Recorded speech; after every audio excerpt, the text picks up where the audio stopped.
berjumpa lagi dengan saya. Perkenalkan, nama saya Sanyi Segar Simanjuntak, NPM 1901010104. Saya mengambil jurusan Prodi Pendidikan Guru Sekolah Dasar. Saya sekolah di Universitas HKBP Indomensen Pematang Siantar. Nah, kali ini saya akan menerangkan pembelajaran saya pada mata kuliah yang saya ambil, yaitu kajian kurikulum matematika. Nah, yang dimana yang akan saya jelaskan di sini yaitu sejarah kurikulum 1947. Nah, langsung saja kita mulai ya. Nah, kurikulum pada masa kemerdekaan namanya Rencana Belajar 1947.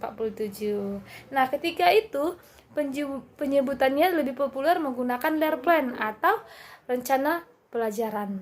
Nah, ketimbang dengan istilah kurikulum dalam bahasa Inggris. Nah, karena itu merupakan suatu bahasa Inggris ya kurikulumnya. Nah, rencana pembelajaran 1947 bersifat politis yang tidak mau lagi melihat dunia pendidikan dan masih menerapkan kurikulum Belanda yang diorientasikan pendidikannya dan pengajarannya ditunjukkan untuk kepentingan kolonialisasi Belanda.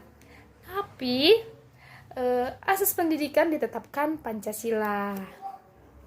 Sistem pendidikan pada masa berlakunya kurikulum 1947 tidak dijelaskan secara rinci karena implementasinya dilaksanakan pada 1950.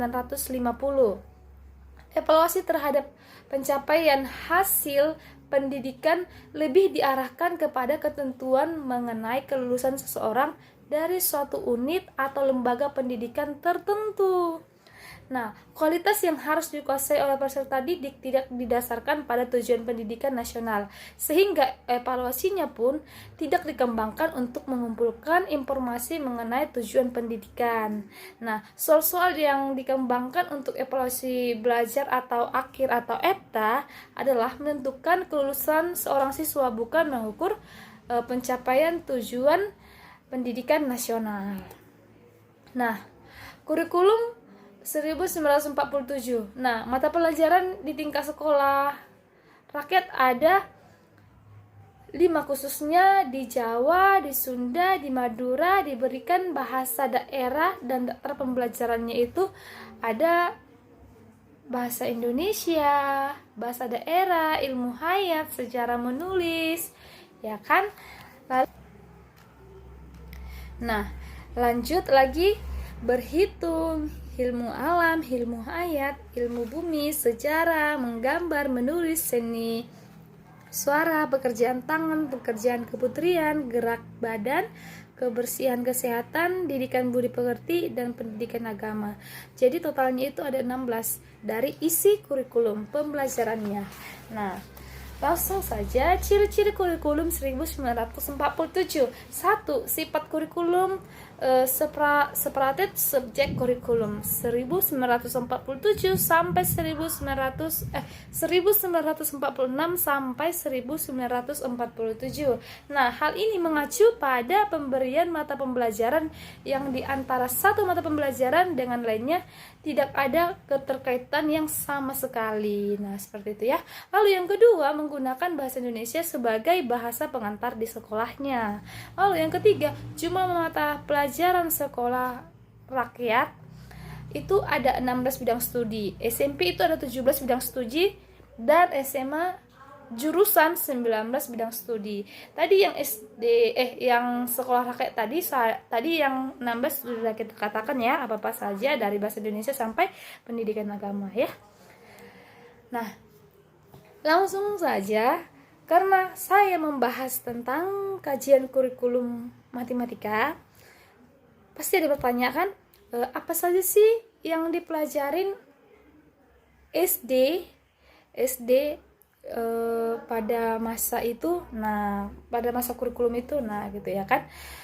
Pembelajaran yang dipelajari itu ada yang namanya penjumlahan, pecahan, linier, pembagian, dan pengurangan. Itu yang dipelajari pada masa saat itu. Nah, di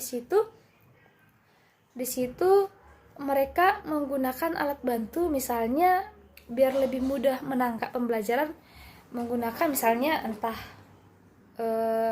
ubi ya gitu ya. Karena gimana lah cara supaya anak didiknya bisa cepat untuk menangkap. Nah, seperti itu. Jadi, pendekatan-pendekatan apa yang bisa dibuat? Nah, pendekatannya itu mungkin itu bersifat lebih cenderung lebih aktif gurunya. Jadi